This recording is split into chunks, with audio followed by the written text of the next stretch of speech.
The morning of July 1st, 2018 became permanently etched in the memory of Delhi residents. What was discovered in an ordinary house shocked the entire city and became a disturbing mystery. Early that morning, 80-year-old Gurcharan Singh, an elderly resident of the Indian capital, noticed an unusual gathering of customers outside a closed shop across from his home. The small store always opened with the first rays of the sun, but on this Sunday morning, the metal shutters remained down. The shop was managed by the Chundawat family, who had settled in this area more than 20 years ago. Everyone knew that business started no later than 6 in the morning. However, on that day it was already 8 o'clock, and the doors remained tightly locked. Gurcharan had known this family for many years and decided to find out why the shop was still closed. The Chundawats lived in the same building, just above their shop. Climbing the stairs, Singh was surprised to find the entrance door to their home slightly ajar. It was an alarming sign. As he stepped inside, he let out a scream so piercing it could be heard on the neighboring street. Fortunately, a police patrol was nearby. The officer managed to push through the quickly gathering crowd and entered the house. When he emerged, his face was ashen and visibly shaken. Later, this officer would admit that in his 17 years of service, he had never encountered such a horrific scene and sincerely hoped never to witness anything like it again. The shock was so profound that he immediately called for backup, recognizing the unprecedented nature of what he'd found. What could have possibly shocked an experienced police officer so deeply? What shocked the police officer were the bodies of the entire Chundawat family found in their home. 3 generations had lived under this roof, from 15-year-old teenagers to a 77-year-old grandmother. All 11 family members were dead. Near the entrance lay the body of 77-year-old Mrs. Chundawat with bruises on her neck. The truly horrifying scene waited deeper inside. 10 bodies hung from the ceiling, held up by simple loops made from scarves. One end of each scarf was tied to a metal grill above, while the other was wrapped tightly around the family members' necks. What made the scene even more chilling weren't just the hangings themselves. Each person had their eyes covered with white blindfolds, hands bound behind their backs, and mouths sealed with tape. The family dog, the only living creature found at the scene, had been tied up on the roof. Unable to escape the scorching sun, it too soon passes away. Friends and neighbors described the Chundawats as open, highly educated, and friendly. Within minutes of the discovery, the area around the house filled with acquaintances in disbelief. News crews from major networks quickly arrived. The shock was palpable. This wasn't just 1 or 2 victims, but an entire family of 11. The investigation revealed several puzzling details. There were no signs of forced entry or struggle. The family's valuables and jewelry remained untouched. CCTV footage showed no strangers entering the house the previous night. The robbery theory quickly fell apart. If not for material gain, what could possibly motivate such a tragedy? The Chundawats were known to have no enemies, making it difficult for those who knew them to believe someone else was involved. Moreover, the bodies, including several strong adult men, showed no signs of resistance. How could they have been overpowered so easily? The method of the crime raised many questions. How could someone enter the house unnoticed and hang 10 people without any resistance? If it happened differently, how did they die? The Chundawats were open, cheerful people who led active lives and made plans, so no one believed they could all have taken their own lives together. This raised many questions for which the investigation had no answers. One of the daughters, Priyanka, was engaged and held a prestigious leadership position at the international company CPA Global. As experts examined the scene, curious onlookers gathered outside, their numbers swelling to over 5,000. Though the crowd was eventually dispersed, both journalists and locals began noticing strange coincidences. The house had exactly 11 steel bars above the shop entrance, 11 rods on the balcony railing, and 11 windows. The number 11 seemed to haunt the property. Even more eerie were the 11 ventilation pipes protruding from the house wall. 7 were bent downward and 4 pointed straight ahead, matching precisely the number of female and male family members. These coincidences fueled whispers of curses and supernatural explanations, but brought investigators no closer to the truth. A crucial detail emerged: only Babnish, the eldest brother, showed signs of struggling to free his bound hands. This suggested that the others had acted willingly. But what could drive an entire family to such an extreme act? Further clues emerged from security footage. 3 days before the tragedy, Tina and her son were seen purchasing 4 stools. Just hours before their deaths, Tina and another female family member brought home 2 more stools. That same evening, young Shivam took a coil of wire from the shop while closing up. It appeared to be an inside job, planned and carried out by the family. The motive, though, was a mystery. Nothing in the family's behavior had raised red flags. In fact, just days before the tragedy, the house had been filled with the joyful buzz of wedding preparations. Invitations had been sent out for Priyanka's upcoming marriage ceremony, making the subsequent events even more baffling. What seemed like a dead end for the investigators was shattered by the discovery of 11 concealed diaries inside the home. These diaries finally shed light on what had been happening behind closed doors. To understand the full picture, investigators had to delve into the Chundawat family history. The patriarch Bhopal and his wife had started their life together in a small village as farmers. They had 5 children, 3 sons, Danish, Bhavnish, and Lalit, and 2 daughters, Sujata and Pratibha. Seeking better opportunities, Bhopal moved the family to Delhi, sold their farm, and opened their first shop. The move to the city dramatically improved their financial situation. The Chundawats quickly earned respect in their community. Bhopal's business thrived, with the shop becoming not just a place to buy goods but a social hub where people gathered to chat with the personable owner. As years passed, the children grew up and started their own families, eventually expanding to 12 people living under one roof. In accordance with the Chundawats' rigid patriarchal structure, Bhopal's word was law within his family.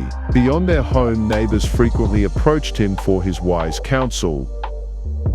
Tragedy struck in 2004 when Lalit, the youngest son, then 34, was attacked at his construction shop. He typically worked late hours, and one evening, criminals who had been watching the business entered the shop when no customers remained. They stole the day's earnings and set fire to the shop with Lalit still inside. Though he escaped with his life, the traumatic incident left him unable to speak.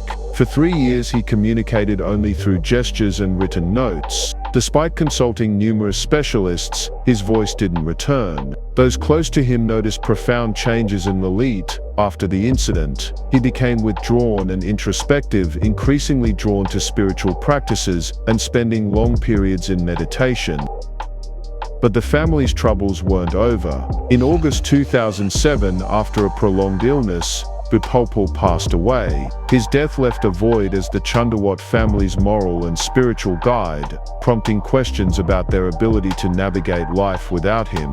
Surprisingly, the already prosperous family seemed to thrive even more after Bhopal's death. They worked harder, eventually opening a second shop. They adopted healthier eating habits and gave up various vices. The children, already good students, began achieving even better results. The neighbors were amazed by the family's ability to bounce back and the significant changes in their way of life. No one suspected the dark secrets lurking behind the walls of the Chundawat home.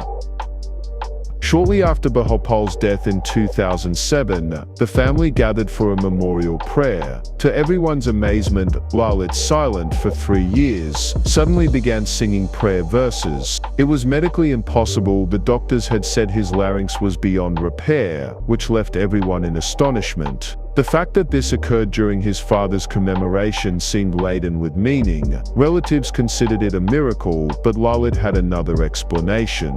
He told them he had dreamed of his deceased father, who expressed his wish to continue guiding the family from beyond the grave. When his voice unexpectedly returned during the prayer, Lalit became convinced it wasn't his own voice, but his father speaking through him. To his family's astonished questions, he explained that his father's spirit had possessed him and intended to continue managing family affairs through this channel. The mystery of the Chundawat house fully unraveled through the 11 diaries investigators discovered. These contained detailed rules and instructions for each family member's daily life. Children were to limit time with electronic devices, men were to abstain completely from alcohol, and women were instructed to devote more time to household duties. The family believed these directives came from their deceased patriarch Bhatia, channeled through Lalit. Some entries went beyond everyday guidance, detailing spiritual practices in preparation for a special day. Initially, investigators thought Lalit had written the diaries himself, but handwriting analysis proved otherwise. It appears Lalit dictated the entries, and the younger daughters of the family were the ones who physically wrote them. He asserted these were Bhatia's words. What makes this even more perplexing is that these young women were well-educated graduates of prestigious universities. Despite their modern education, they sincerely believed in this supernatural communication and meticulously recorded the supposed messages from beyond. One of the neighbors said the family had turned spiritual after Lalit Bhatia regained his voice. Each family member kept their own personal diary with individualized instructions. No one outside the immediate family knew about this communication with their dead relative or the existence of these diaries, which explains why the subsequent events shocked everyone who knew them. This unusual lifestyle continued for 11 years until the fateful night of July 1st, 2018. According to the diary entries, to secure even greater prosperity, the family needed to perform the banyan tree ritual. This name wasn't arbitrary. In Hinduism, the banyan symbolizes ancestral connections and spiritual growth, concepts Lalit likely used to justify the ceremony. Banyan trees have distinctive branches that hang downward like aerial roots. For the ritual, family members were instructed to bind their hands, blindfold themselves, and hang from the ceiling. The diaries promised that each participant would cleanse their karma, and Bhatia's spirit would appear to save everyone from death. The diaries also mentioned a glass of water that would change color when Bhatia's spirit appeared. Investigators found this glass, but its contents remained clear. No miraculous transformation had occurred. The family had spent a week preparing for the ritual. During this time, they practiced binding their hands in a specific way. Notably, Lalit's and his wife Tina's hands were tied much more loosely than the others, suggesting they were the last to complete the ritual actions. Another telling detail, marks on Bhavnish's hands indicated he had struggled to free himself. At some point, he must have realized the horrifying reality of their situation and tried to escape, but by then it was too late.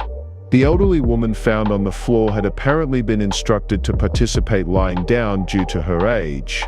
The belt mark on her neck suggests she couldn't have done it herself. Lalit likely did this. Perhaps this was the moment when Bhavnish tried to intervene and stop the madness, but by then the situation had already spiraled beyond control. While the diaries revealed much about the secret world of the Chundawats, many crucial questions remain unanswered. How did Lalit maintain such complete control over everyone for 11 years? Why did no one in their social circle notice anything amiss? If they truly planned to end their lives, why continue with wedding preparations and even host an engagement dinner just 2 days before? These mysteries continue to haunt the case, making the Chundawat house tragedy one of modern India's most perplexing incidents. After the police concluded their investigation and completed all legal procedures, the house remained sealed for several months. Locals avoided it, and the stream of curious onlookers gradually diminished. In 2019, about a year after the tragedy, the property went up for sale. By early 2020, two families purchased it at a significantly reduced price. One family now occupies the ground floor, converting the former grocery store into a diagnostic center. The second family lives on the first and second floors. The new owners reportedly removed the metal grill and ventilation pipes, completely renovated the interior, and even altered the floor plan to erase all reminders of the tragedy. Despite these physical changes, locals still remember what happened there. Every July 1st, people bring flowers and light candles at the site to commemorate the victims of this haunting mystery.